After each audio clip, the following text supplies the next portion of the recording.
இந்த வீடியோவை பார்த்துட்டு யாரும் கமெண்ட் செக்ஷனில் வந்து திட்டாதீங்க. ஏன்னா இன்னைக்கு ரொம்ப கோவத்தில் வந்து லட்டு ஒரு அடி அடிச்சிட்டேன். வேணும்னு அடிக்கல, பலமாவும் அடிக்கல, லைட்டாக தான் அடித்தேன். அதுக்கே அழுதுட்டா. எனக்கு என்ன ஆச்சு அப்படின்னா, மார்னிங் நேரமாக எந்திரிச்சிட்டா மேடம். இப்போ காலையில் அவளுக்கு சமைச்சு ஊட்டிட்டு அவளுக்கு வந்து குளிப்பாட்டி திருப்பி ஃபீட் பண்ணி ஒரு 4-5 டைம் ஃபீட் பண்ணியிருப்பேன். ஒரு 2 ஹவர்ஸ்லேயே அவளுக்கு நல்லா தூக்கம் வருது. ஃபீடும் கேட்குறா.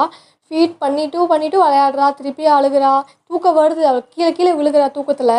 இருந்தாலும் தூங்க மாட்டேன்னு ரொம்ப அடம் பிடிச்சா. அப்போ தொட்டில் போட்டு ஆட்டினேன். தொட்டிலேருந்து இறங்குறா. என்ன பண்ணுறதுன்னு தெரியல. ஒரு 2 ஹவர்ஸ் அவளுக்கு என்ன பண்ணுறதுன்னு தெரியல. ரொம்ப கஷ்டப்படுறா தூங்க முடியாமல். நானும் என்னென்னமோ பண்ணி பார்த்துட்டேன். எனக்கும் பசிக்குது. காலையில் சமைக்கலை, எதுவுமே பண்ணலை. அவளுக்கு மட்டும் தான் சமைச்சு ஊட்டினேன்.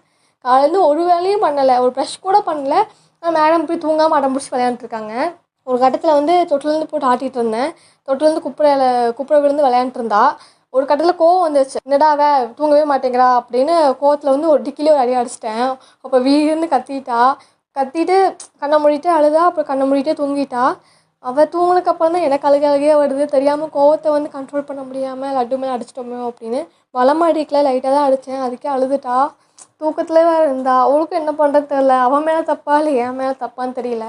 அப்சல்யூட்லி என் மேலே தப்பு. நான் தான் கோவத்தை கண்ட்ரோல் பண்ண முடியாமல் லட்டு மேலே காட்டிட்டேன். நான் வேணும்னு அடிக்கல. என்ன மாதிரி குழந்தைய தனியாக ஹேண்டில் பண்ணிவிட்டு வீட்டில் தனியாக இருக்கவங்களுக்கு தான் தெரியும் அது கஷ்டம் என்னென்னு. ஈஸியாக சொல்லிடுறாங்க, பேபி தனியாக வீட்டில் வச்சுட்டு ஜாலியாக தான் இருக்க, வேலைக்கு போகாமல் அப்படி சொல்லிடுறாங்க. அவங்களுக்கு எங்கே தெரிய போகுது என்னோடய கஷ்டம். இந்த மாதிரி பண்ணதுக்கு யாரும் எடுத்துக்கிட்டாதீங்க. நான் வேணும்லாம் பண்ணல.